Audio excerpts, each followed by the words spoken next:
Congo Mikili Live, toujours longueur d'avance. Bruno Zinga, nous disons en tout cas félicitations à l'équipe de V-Club avec le président, le général Amissi Tangofort, avec l'entraîneur Florent Ibenge qui, avec beaucoup d'humilité et beaucoup d'efficacité, est en train en tout cas d'abattre un travail des titans. Et nous saluons en passant notre collègue de travail, Marcelin Chiswaka, un grand V-Clubien devant l'éternel. Président Gabriel Mokia, vous avez là suivi sûrement les matchs V-Club contre Sfax. 2-1 en faveur de V-Club. Si on fait la sommation des deux matchs, V-Club est qualifié pour la finale. Il attendra en tout cas les résultats du match entre Tout-Puissant Mazembe et l'équipe de l'Algérie. Je ne sais pas quels ont été en tout cas votre sentiment en suivant ces matchs et on vous rendra compte que V-Club en tout cas est qualifié pour la finale. Merci beaucoup. J'ai eu le grand sentiment de voir que nos deux clubs qui nous représentent valablement sont en train de battre un travail de qualité. Et je dis bravo avec le club qui vient de se qualifier. Et peut-être demain, je vais dire encore bravo, bravo plutôt au Tout-Puissant Mazembe. Alors, ça c'est une bonne chose. Mais malheureusement, je n'ai pas suivi les matchs parce que la SNEL ici chez nous a échoué dans sa gestion. Les responsables de la SNEL ont échoué dans leur gestion. Je n'avais pas d'électricité chez moi, ni au bureau. Dommage, j'attendais seulement quelques gens qui avaient des radios qui criaient, mais nous n'avons pas suivi ça. Et si les pays peuvent fournir un effort pour nous trouver une petite solution sur le social, je crois que ça va aller très bien. Moi, je n'ai pas suivi les matchs, faute de courant dans notre pays. La ville de Kinshasa est devenue une ville sans courant, dans les noirs. Je me demande, ceux qui travaillent à la SNEL, ils sont là pour leur poche ou bien pour faire un travail de qualité qui doit être apprécié par l'ensemble de la population. Quand vous allez en Afrique du Sud, là où nous vendons l'électricité, et dans d'autres pays, ce n'est pas ce que nous voyons. Et on est en train de nous présenter déjà la SNEL comme ce qu'on appelle des coups de cou. Les coups de cou sont des quados. Ce sont des quados qui sont maintenant à la SNEL parce qu'en laissant les câbles dehors, il n'y a pas de transformateurs tout le temps en panne. Donc ça devient une honte pour la République. Oui, bon, Président, revenons en tout cas à notre sujet, le sport. Un petit mot de conclusion sur ce sujet. Non, pour ça, j'ai dit, je suis en train de féliciter les deux équipes. Hier, j'ai félicité l'AS V-Club pour cette victoire. Je ne me prononce pas pour une équipe. Moi, je suis pour l'ensemble des équipes de mon pays. Oui. Ah, donc c'est ça. Alors, je dis bravo. Encore une fois, bravo. Ils doivent continuer comme ça. Voilà, nous espérons qu'avec la construction des stades municipaux à travers la République, dont le coup d'envoi a été donné par le Premier ministre qui était accompagné du ministre des Sports, nous espérons que, en tout cas, les sports congolais, surtout le football congolais, va aller de l'avant. Et bravo une fois de plus avec le club, bravo à l'entraîneur Florent Ibenge et à tous ces joueurs. Espérons que cette équipe-là va en tout cas se battre pour pouvoir gagner cette Coupe d'Afrique de club champion après la coupe que le club a gagnée et a remportée en 1974. Voilà, nous rentrons dans le monde politique. Gabriel Mokamandembo, je rappelle que vous êtes un politicien de l'opposition très connu sur la place de Kinshasa. Vous êtes président du MDECO et vos collègues de l'opposition ont fait une démonstration ce samedi à Kinshasa avec une marche qui a drainé du monde. Et je ne sais pas, nous allons dans un premier temps aller à la technique, prendre un élément sur cette marche-là qui avait été organisée par l'UNC, l'UDPS, l'UDEMO, le CEDER de Jean-Lucien Boussatomba et d'autres partis politiques de l'opposition. Suivons ce qu'a été cette marche. Nous retournons avec Gabriel Mokamandembo, qui est président du MDECO, pour pouvoir quand même parler de la thématique qui avait été développée lors du message des opposants au peuple de Kinshasa le samedi.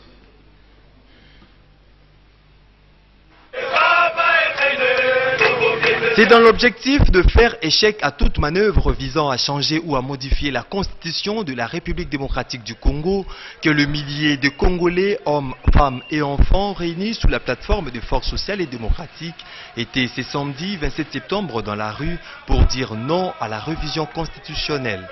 Le go de cette marche a été donné à la place échangère délimitée où tous les partis politiques de l'opposition ont répondu présents à cet appel. Passant par le boulevard Sendoué, le point de chute était à la place triomphale où les militantes et militants de cette plateforme de l'opposition ont assisté avec l'air attentif au message les réservé tour à tour par Vital Kamerhe, patron de l'Union pour la nation congolaise, et Bruno Mavungu, secrétaire général de l'Union pour la démocratie et le progrès social. Merci mingi. Bolakisi que peuple congolais lelo yemoko à lobby. Abori révision ya constitution. Peuple congolais à lobby, à lembi. Et ils allaient que non, Kabila tolembi yote. Alors Kabila tolembi. Bana la Kinshasa, la RDC, c'est votre pays. Est-ce que vous en avez deux? Non. Est-ce que vous en avez un deuxième? Non. Vous avez le devoir sacré de le défendre. Aujourd'hui, la communauté internationale a montré une voie par laquelle Kabila devrait passer. Il a signé l'accord cadre d'Addis Abeba. Parce que le pays est en déséquilibre. Le Conseil de sécurité des Nations Unies a intériné cet accord par sa résolution 2098. Cette marche de forces sociales et démocratiques de la RDC, plateforme de l'opposition, laisse visiblement voir que le peuple congolais n'a pas besoin pour le moment de la révision constitutionnelle, mais une seule nécessité, c'est d'avoir un état de droit démocratique pour le développement de la RDC. Oui, voilà, ça c'était les images en tout cas parlaient d'elles-mêmes. Et la thématique développée, c'est pas question de révision constitutionnelle pour instaurer une présidence à vie, et surtout le dialogue, ça, pour baliser le processus électoral. Je ne sais pas, vous vous retrouvez dans ces deux thématiques développées par les opposants qui ont piloté cette marche. Mais oui, depuis le premier jour de ma libération de la prison, c'est ce que j'avais demandé, que les opposants retirent leurs membres qui œuvrent ensemble avec Malouma Loanaseni. Et deuxièmement, M. Kabila ne doit pas réviser la Constitution pour ses intérêts personnels. Et troisièmement, l'opposition doit rester ensemble, sans faire le jeu du pouvoir, pour que nous puissions battre aux prochaines élections les pouvoirs et remplacer ces gens qui gèrent très mal. Je crois que c'est bon. La marche a réussi et tout est bien. Et tout ça, ça nous donne la force, nous de l'opposition, d'aller jusqu'au bout pour un changement que tout le monde est en train d'attendre. Parce que si vous demandez, posez les questions à toutes les mamans et papas de la RDC, tout le monde tient au changement. Et le changement, c'est quoi? De ne pas de respecter la Constitution et de faire partir Malou Malou, qui est l'auteur et co-auteur de la révision de la Constitution. C'est grâce à ces idées diaboliques que tout le monde a pris le goût du côté de la majorité pour pouvoir réviser la Constitution. Je crois que c'est une bonne chose. Mais vous insistez pour que les délégués de l'opposition qui sont à la CENI puissent quitter cette institution d'appui à la démocratie. Ouais. Mais la loi dit que quand les gens rentrent là-bas, ils deviennent indépendants. Ils n'appartiennent plus à leur formation politique d'origine. C'est le peuple qui confectionne la loi. Ces lois ont été confectionnées par nous. Et l'opposition, si l'opposition trouve qu'il y a tricherie ou tentative de tricherie, l'opposition peut se retirer. Ça, c'est un jeu démocratique aussi, non? Ça, c'est un jeu démocratique. Mais on sent quand même, on note quand même une certaine résistance de personnes qui sont là-bas à la CENI. Ces gens-là, ça, ce sont des gens qui ont déjà trouvé de l'emploi. 18 000 $ par mois. Voilà, ils ont trouvé de l'emploi. Ils ont des jeeps de fonction. Et vous croyez qu'ils vont comme ça accepter de quitter la CENI pour se retrouver chômeurs comme vous, Mokia? C'est pas. Bon, moi je suis chômeur, mais j'ai mon bureau de travail. J'ai mon bureau. Je suis moi-même PDG dans mon bureau. Oui. Je n'ai rien à envier à quiconque, pourvu que les choses marchent correctement. Mais ils ont été envoyés par l'opposition. Et si l'opposition veut retirer ces gens, ils vont commencer à protester pour l'argent. C'est comme si toi, tu es nommé gouverneur de la Banque centrale. C'est toi qui gères l'argent de la République. Et si maintenant on décide de te faire partir, tu vas résister, non, parce qu'il y a l'argent là-bas, je ne peux pas partir. Non, tu dois partir, tu dois obéir à une loi. Bon, l'opposition veut le départ de tous ces membres-là. Que ce soit les MLC, que ce soit tous les autres partis politiques, que ce soit les MCR, retirez vos gens là-bas. Parce que si Malumalu, c'est Malumalu qui est en train de mettre de l'huile au feu, grâce à ce qu'il avait dit, à sa feuille de route, pour que les élections soient à un seul tour, parce que, non, pas les élections à un seul tour, mais les élections à suffrage universel indirect, parce qu'il n'y a pas l'argent. Mais le gouvernement n'avait pas protesté. Pourquoi ce silence des gouvernements? On vous attaque par Malumalu que vous ne produisez pas. Voilà comment je veux organiser les élections.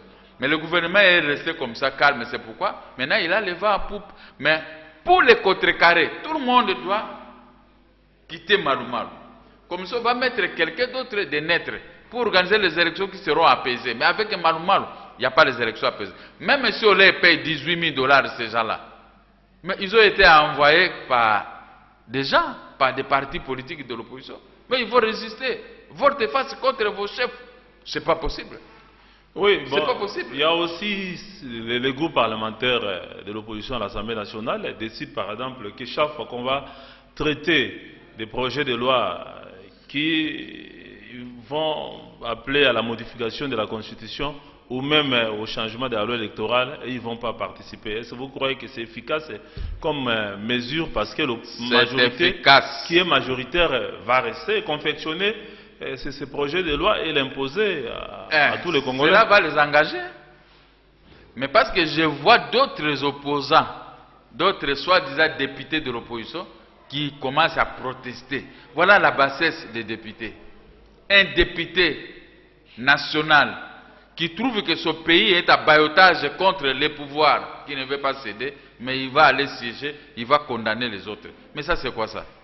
Vous devez parler un seul langage, que nous n'allons pas siéger chaque fois qu'on va traiter la question de la révision constitutionnelle. Ça, c'est normal, c'est catholique, non? Ça, c'est catholique. Même si on peut demander au cardinal Moussengo, je crois qu'il va toujours donner son avis de cette façon, parce que c'est lui qui représente les papes dans notre pays. Bon, voilà, mais protester maintenant pour rester à la salle, ce sont des députés de l'opposition, des traîtres. Nous allons les livrer au peuple, ce sont des traîtres. Ce sont des traîtres. Moi, je dis, les députés doivent vider les liens. Laisser la majorité faire sa majorité sans l'opposition. Comme ça, ils vont se gêner et les États-Unis vont pouvoir, parce qu'ils n'aiment pas qu'on parle des États-Unis. Or, ce sont les maîtres de ce monde ici. Qu'est-ce que nous avons ici pour résister contre les États-Unis? Président Gabriel, il y a une dernière préoccupation. Bon, beaucoup de gens, vous avez cité les États-Unis. On a même suivi l'envoyé spécial de l'ONU sur la région des Grands Lacs, Saïd Jini, dire qu'il encourage les chefs d'État d'Afrique centrale de ne pas en tout cas bouger leur constitution pour s'éterniser au pouvoir. Et les États-Unis disent la même chose, la Grande-Bretagne, et ici au pays, vous les opposants, aussi la société civile.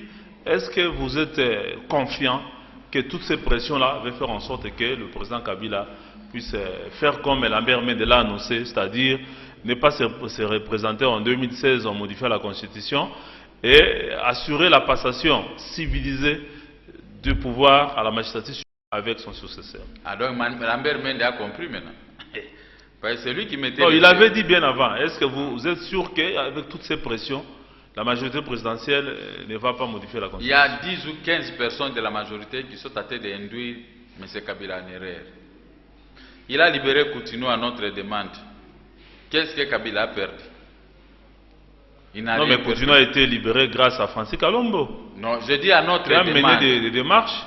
J'avais dit que ce soit la femme du président de la République, que ce soit tous ceux que vous êtes en train de citer, tous les amis, que ce soit nous autres de l'opposition, que ce soit les chrétiens, hein, les mamans, tout le monde souhaitait la libération de Coutinho. Cette libération ne peut pas être vantée par une seule personne, ni par moi-même. Tout le monde a contribué par des prières, par des demandes, par ceci, il est sorti.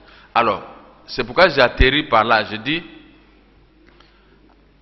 Les États-Unis ont demandé à Mende, au président de la République de ne pas se représenter. Kabila est conscient de ça. Il est conscient. Mais ce qui les pousse, ce sont les gens qui n'ont pas à quoi acheter 10-15 parcelles dans la ville de Kinshasa ou à l'intérieur du pays. Et ils veulent amener Kabila à l'abattoir. Mais moi j'ai confiance, comme vous avez dit, j'ai plutôt confiance à Kabila.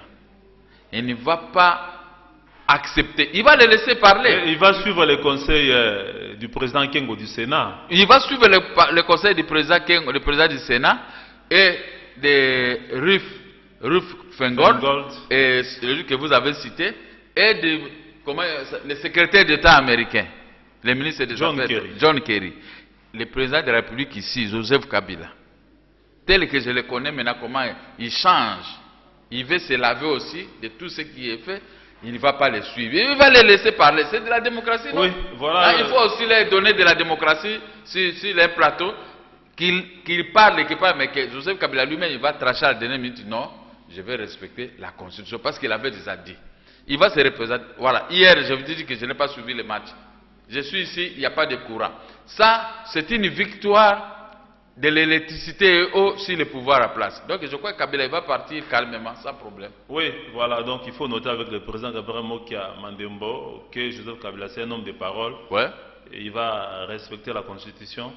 Et qu'en 2016, la majorité présidentielle se prépare pour aligner un autre candidat face au candidat de l'opposition. Comme elle a conseillé Mme Bernadette Tokwaoulou, directrice à la SNEL, qui a maintenant des ennuis, semble-t-il, parce que elle a proposé, elle a conseillé à la majorité présidentielle de ne pas toucher à la Constitution. Monsieur le journaliste, Mme Tokwaoulou, dont je connaissais son père, qui avait fait un accident d'avion avec le président mozambicain Samora Machel pendant la Deuxième République, paix en son âme.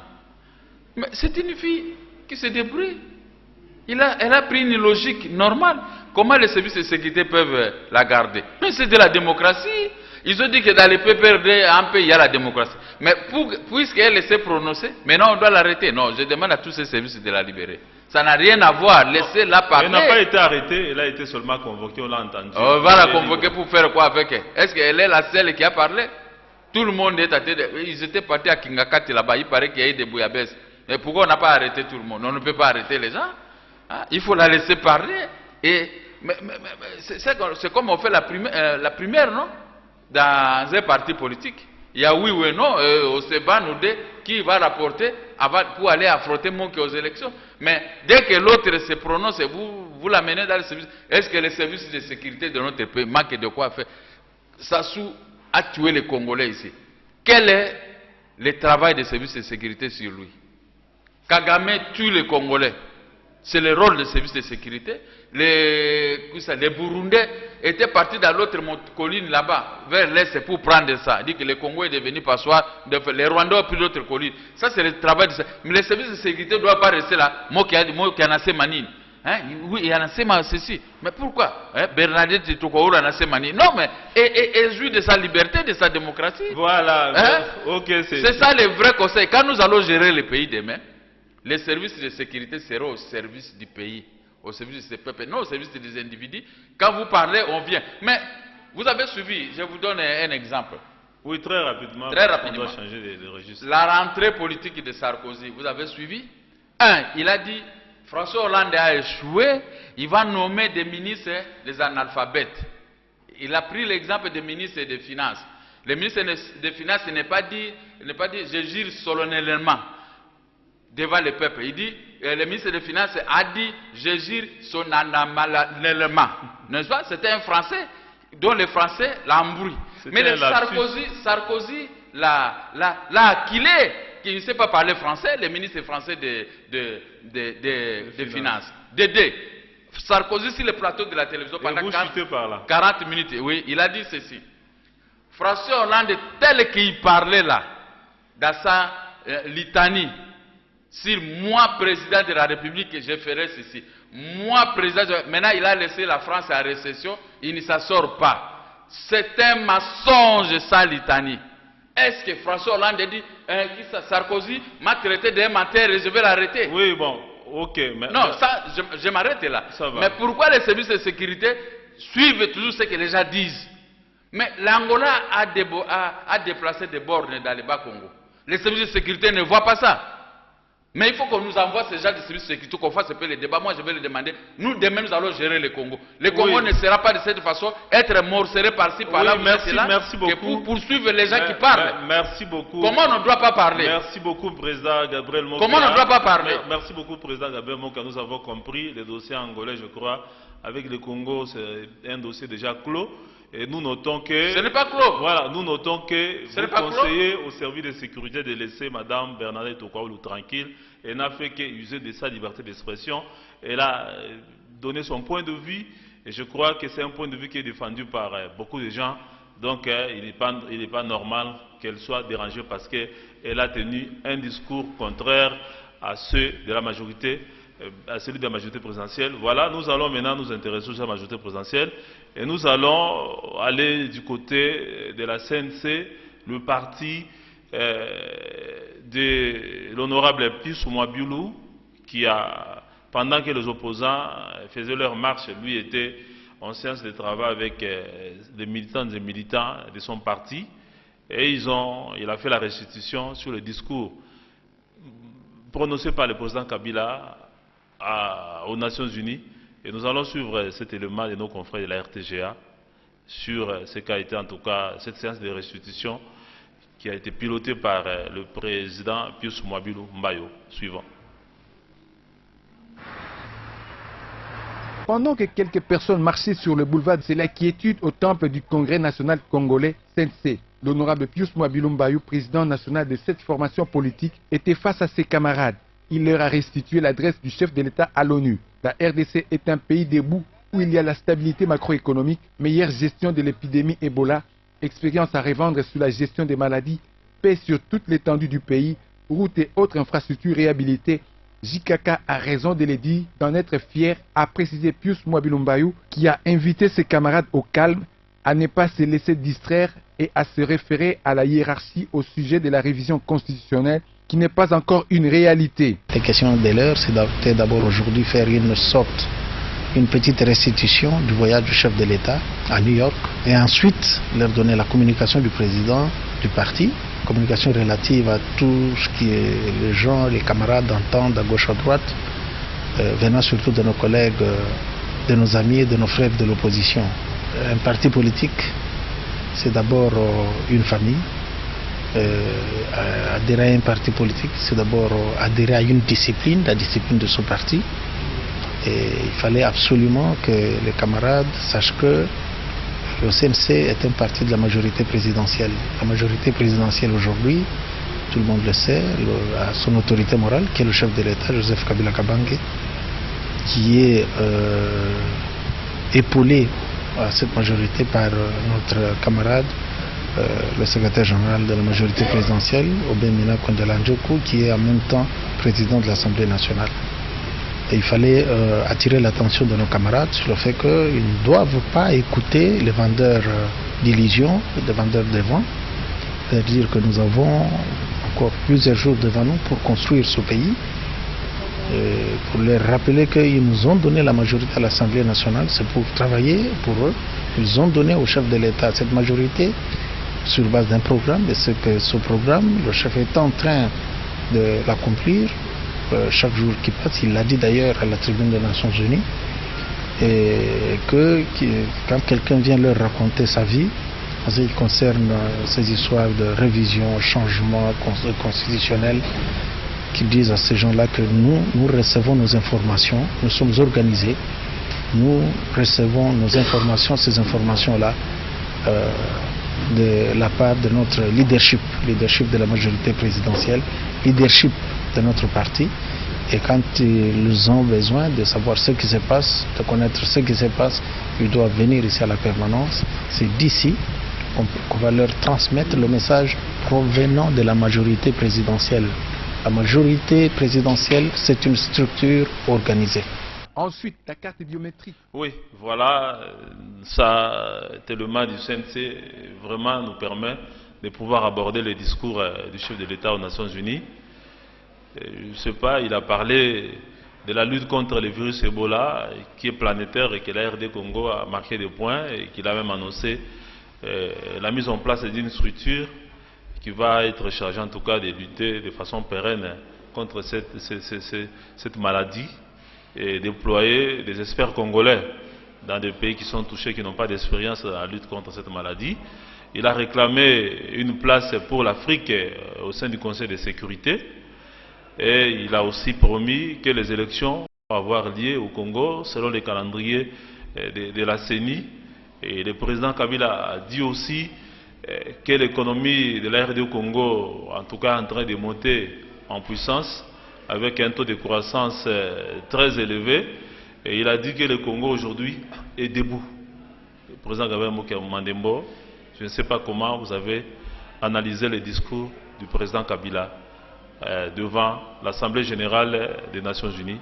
On a vraiment senti, on a remarqué que le président Kabila était très posé. Il a fait un discours qui a quand même été apprécié par beaucoup de gens. Et je ne sais pas vous si vous l'avez apprécié. Non, à l'opposition, nous n'avons pas apprécié le discours. On n'a rien trouvé de bon dans ce discours. Rien du tout. Quand on parle d'Ebola. Comme toujours. Non, pas vous comme toujours. Vous n'appréciez jamais ce qui est fait par des gens du pouvoir. Quand il parle d'une économie à peu près florissante, c'est ça, non? Oui. Mais il n'y a pas l'économie florissante ici.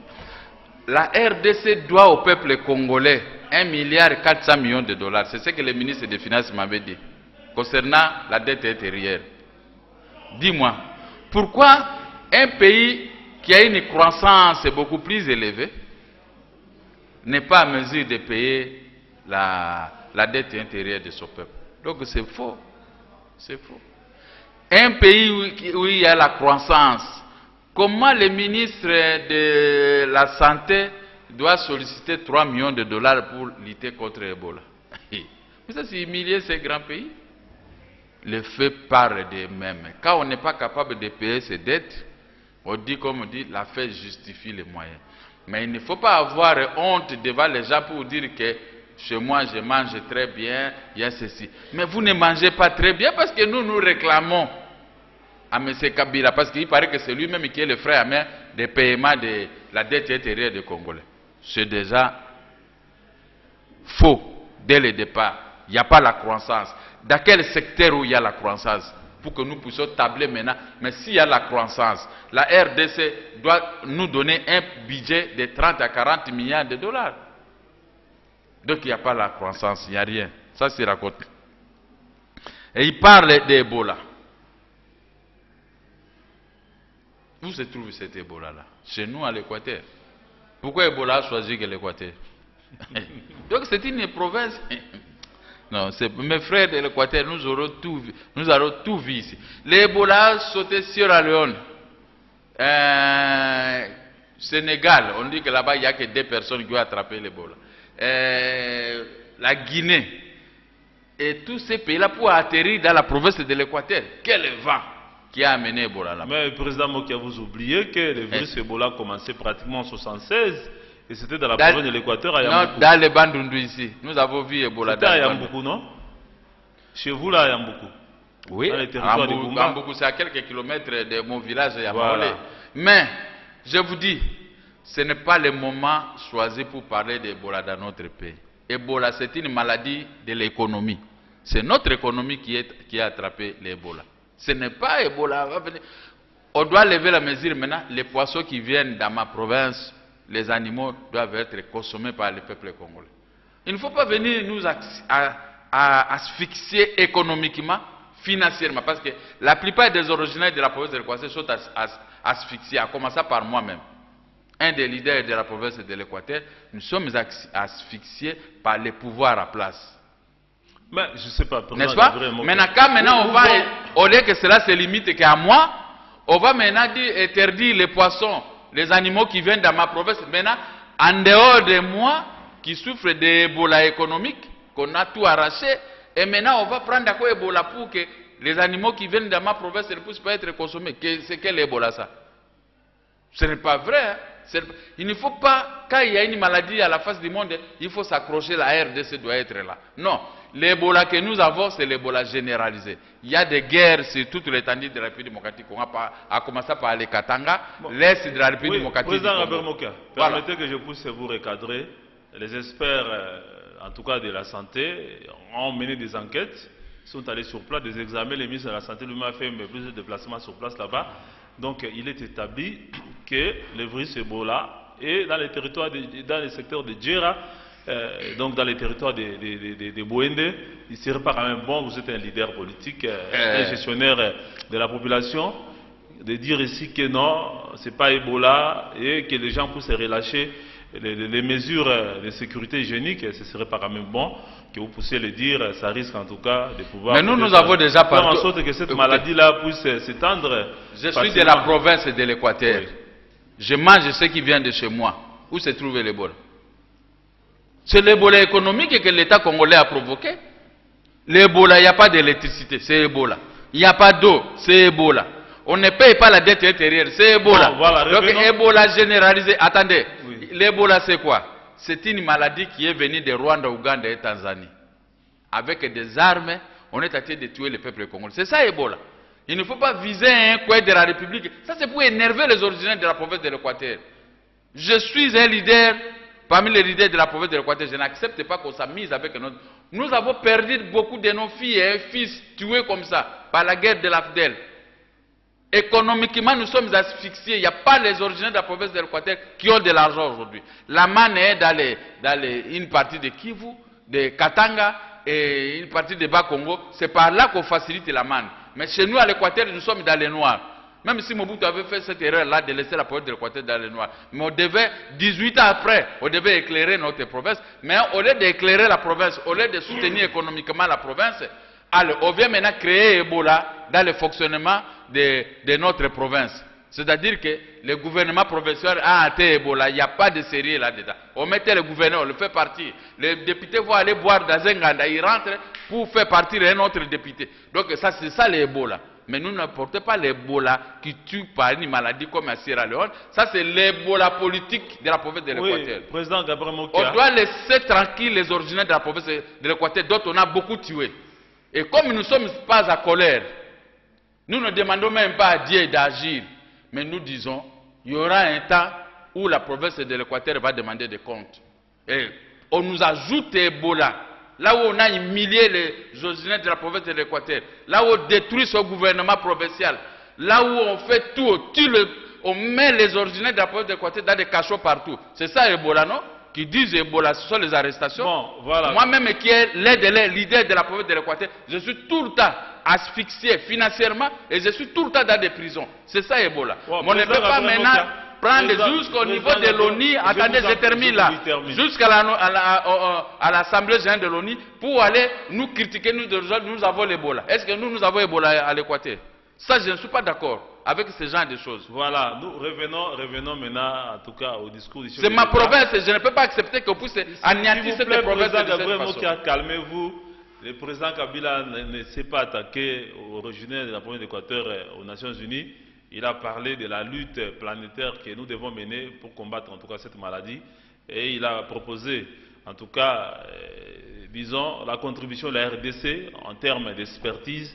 Et il a demandé à la communauté internationale de pouvoir en tout cas mettre des moyens pour mener cette lutte-là contre cette maladie.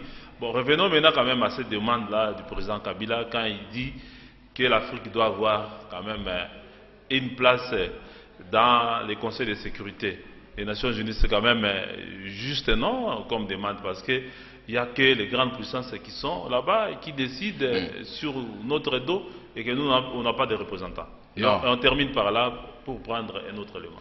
Le Rwanda a géré le Conseil de sécurité pendant 6 mois, je crois. Si c'est 2 mois ou 6 mois. Oui, comme membre non permanent. Alors, qu'est-ce qu'il faisait pendant qu'il était comme membre non permanent? Ici au Congo, il a fabriqué la rébellion de M23 pour tuer les Congolais. Vous savez, on s'est moqué de qui? L'Afrique va faire quoi?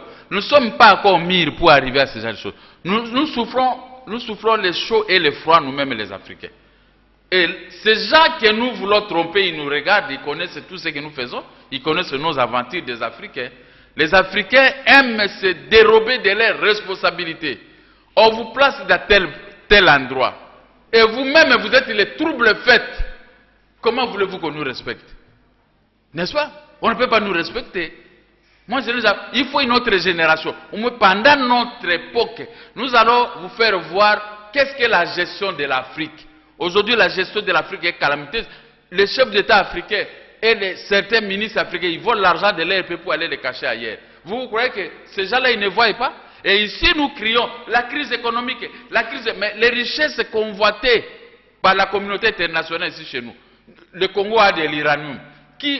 Est-ce que la RDC attire profit de ces uraniums? Mais nous apprenons beaucoup de ce qui se passe de ces uraniums-là. Il ne faut pas aller parler de ce genre de choses là-bas. Il faut trouver des discours conciliants pour demander à la communauté internationale de mettre la paix et la tranquillité dans nos pays africains et de redresser notre économie, nous montrer comment pêcher, comment travailler pour remplir nos caisses, pour bien payer les fonctionnaires agents de l'État. Dernière question. Oui? Qu'est-ce que pour vous, le chef de l'État devait dire qu'il n'a pas dit dans son discours devant l'Assemblée générale des Nations Unies? Ils auraient dû d'abord commencer à demander à l'Assemblée générale, qui disent au Conseil de sécurité, de sécuriser la RDC.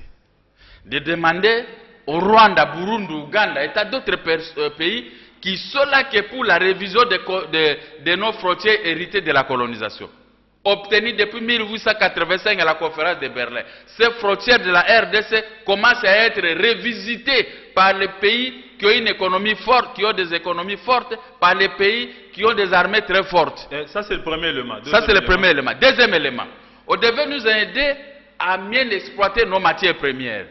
Au lieu de laisser les rayons qui tuent les gens au Katanga, et les mines de Chikolobwe et tout ça qui garde les uraniums ne peut pas être à la portée de tout le monde. Quand on est chef, on ne peut pas se permettre de prendre ça, de faire l'exemple de Mobutu. Il ne vendait pas l'uranium. Mais aujourd'hui, l'uranium est exposé comme ça au Katanga. Il y aura un moment, il y aura trop d'enfants et firmes au niveau de la province du Katanga à cause de l'irresponsabilité de notre gouvernement qui abandonne son peuple entre la guerre des lions que nous appelons l'uranium. Voilà, ce genre de choses devaient faire réfléchir au Conseil de sécurité, à l'ONU, d'envoyer les experts pour contrôler ce qu'il a dit, et protéger notre pays. À ce moment, avec l'uranium de notre pays, ça va permettre de remonter notre économie jusqu'à même à un budget de 100 milliards de dollars.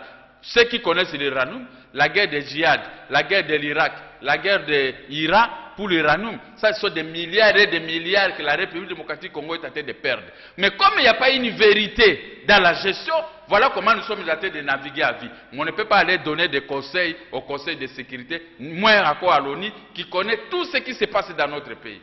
Voilà, c'est noté. Nous allons en tout cas prendre notre tout dernier élément, mais avant de le faire, nous devrions informer nos téléspectateurs qu'au niveau de ces sacs, l'abbé Jean Bosco Bahala a été mis de côté. Et désormais, c'est Tito Ndombi qui a été élu par ses pairs de la plénière du CESAC comme président du Conseil supérieur de l'audiovisuel et de la communication en RD Congo. Tito Ndombi, c'est un ancien de l'ISTI, ce n'est pas de l'IFASIC mais de l'ISTI. En tout cas, toutes nos félicitations à Tito Ndombi pour ses lourdes fonctions et nous espérons qu'il va corriger en tout cas les tirs de la gestion de M. l'abbé Jean Bosco Bahala et en tout cas nos encouragements à l'équipe du CESAC avec la rapporteure Chantal Kanyimbo Manyonga, vraiment qui a un travail de qualité avec Magui Kinkela et les autres. Voilà, ça c'est pour CESAC. Je ne sais pas, vous avez un petit mot à placer très rapidement? On fait partir pourquoi? Parce qu'il est de l'église catholique. Mais il faut combattre tout ce qui est Mosengo et pour remplacer par quelqu'un. Lui n'a pas été là-bas. Lui n'a pas été là-bas pour le compte de l'église catholique. Non, il est de l'église catholique. Et je crois que lui, il va porter plainte jusqu'à ce qu'il sera réhabilité. Explique-moi un peu. Oui, très rapidement. Attendez, c'est ça que, pour tout ce qui est de pouvoir, des injures, des menaces, c'est ça qui ne faisait rien. Mais aujourd'hui, on est en train de renforcer ces sacs autrement, sous forme de la majorité, à prévision des élections qui arrivent. Comme ça, c'est ça qui va faire sortir ces griffes comme a été la âme. Alors, on a fait partie de ces prêtres, parce que j'attends, on injurie le cardinal Mosengo du 1er au 30. Mais l'église catholique est en train d'observer. Mais on n'a jamais sanctionné la télévision nationale et qui. On laisse ces gens-là faire des avatires. Mais si c'était un opposant qui peut faire de telles choses, directement il est à prison, directement on ferme sa télévision, auquel dit, écoutez, cette injustice-là vient d'où? Ce sont les institutions citoyennes qui doivent faire leur travail. Mais si les institutions citoyennes sont au service du pouvoir à place, alors dommage, je regrette.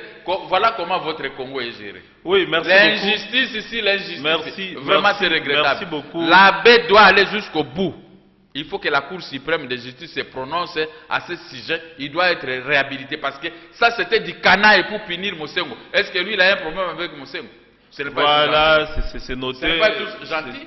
Nous avons suivi votre coup de cœur. Il a été clément.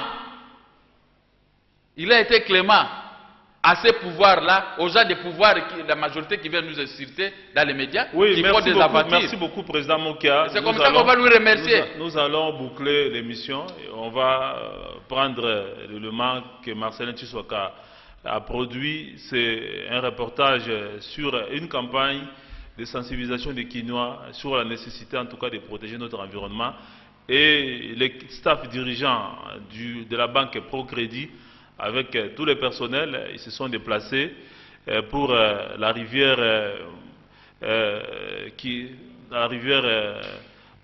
se trouve à Kintambo, la rivière Mampeza, je m'excuse, où ils ont procédé en tout cas des travaux de curage et de nettoyage de cette rivière qui était remplie de déchets ménagers. Suivons avec Marcelin Tshisekedi et nous allons finir notre émission par là.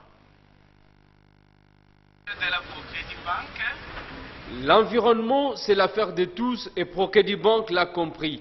Ce week-end, les agents des institutions financières, en commençant par le président du conseil d'administration, le directeur général et ses adjoints, se sont convertis en agents d'assainissement sur la rivière Mapanza dans la commune de Kitambo. À en croire le PCA de Procrédit Bank, Philippe Sikwer, cette opération dénommée « Pas de plastique dans nos rivières » constitue pour son organisme un moyen de sensibiliser la population à la protection de l'environnement. Et pour le directeur général André Radolphe, Procrédit Bank qui fait de la protection de l'environnement une partie de sa responsabilité en utilisant en interne les outils beaucoup moins polluants, compte financer dès l'année prochaine les initiatives visant la protection de l'environnement. Procrédit Bank n'est pas seulement une banque commerciale ordinaire. La Procrédit Bank est là pour être responsable. Nous sommes une banque qui s'occupe pas seulement de nos clients, de manière financée, de faire les transactions bancaires, mais aussi on se pose la question comment on peut faire notre métier de manière responsable. C'est de veiller sur la consommation des matériaux à l'interne de la banque. Nous voulons plutôt démarrer l'année prochaine, ce sont les crédits verts. Ça veut dire que nous voulons financer les entreprises qui ont des idées pour la protection de l'environnement. Nous voulons que tout le monde sache qu'il faut déposer les déchets dans les places bien enseignées, officielles. Il y a des sociétés qui ramassent les déchets. Pour éviter que ça se trouve dans la rivière comme nous voyons ici, ce n'est pas propre. Pour la représentante du ministre de l'Environnement empêché, Mme Pascaline Mbangou, qui est aussi directrice de l'assainissement au ministère de l'Environnement, cette initiative de Procrédit Bank à caractère social et environnemental est à saluer. Car la Procrédit Bank Congo, longue vie et tous les succès qu'elle a en droit d'espérer.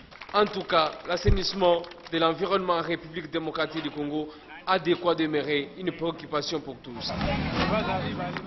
Oui, Président, un petit mot sur cette opération d'assainissement menée par les agents et cadres de la banque Procrédit à la rivière Mapenza à Kitambo. Et on finit par là très rapidement. Mais ça, c'est le travail de la ville de Kinshasa. Ce n'est pas le travail des banquiers d'aller nettoyer une rivière. Ça, c'est le travail de la ville de Kinshasa. Ça, c'est le travail de la ville de Kinshasa. Oui, c'est une contribution. Bon, ça va, laissez-les contribuer. Mon problème aujourd'hui, quoi, je termine par vous dire si la révision de la Constitution. On ne peut pas réviser la Constitution pour besoin des individus. Vous savez, le professeur Vundoa, dans son livre constitutionnel, droit constitutionnel du Congo, il a dit ici, une révision constitutionnelle ne saurait donner naissance à une nouvelle constitution, car Une constitution ne peut provenir du pouvoir, constituant, dérivé, mais plutôt du pouvoir constituant originaire. Pour le moment, il n'y a pas de modalité pour pouvoir réviser la constitution ou effacer cette constitution pour fabriquer une autre constitution. Le pouvoir constituant originaire peut aller au référendum, bien sûr, pour pouvoir faire une autre constitution. Mais j'aurais voulu que cela puisse se faire après les élections de 2016. Parce que ce pouvoir qui est ici a déjà consommé ces 2 mandats. Une fois renouvelable, ça fait 2 mandats. Mais on ne peut plus. Le professeur Vundoua, dans son livre ici, Droit constitutionnel du Congo, a très bien dit, a très bien défini comment on peut faire procéder à la révision constitutionnelle. Mais les Congolais nous envoient maintenant le pouvoir après cette tête de nous envoyer dans les rues, dans les médias, pour contredire, pour l'amener à une épreuve de force un jour, pour qu'on ne puisse pas réviser la Constitution. Alors, en révisant la Constitution de cette façon, après avoir élagué l'article 171 qui demandait un débat contradictoire, je ne sais pas, que cherchent les gens de la majorité? Ils ont déjà bouffé pendant 18 ans. Vous chutez par là, je chute là. Oui. Ils ont déjà bouffé pendant 18 ans, ils ont laissé les autres affamés. Je crois que la population dit assez. Vous ne donnez pas l'électricité, vous ne payez pas la dette intérieure, vous ne donnez pas l'eau, il n'y a pas de route. Et maintenant, vous nous amenez Ebola à RDC. Je crois que c'est le moment.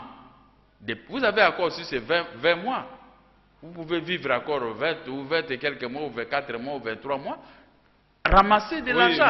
Remplissez vos poches. Voilà, mais laissez les élections se dérouler libres, démocratiques et transparentes, sans Malumalu, sans Kabila et sans vous.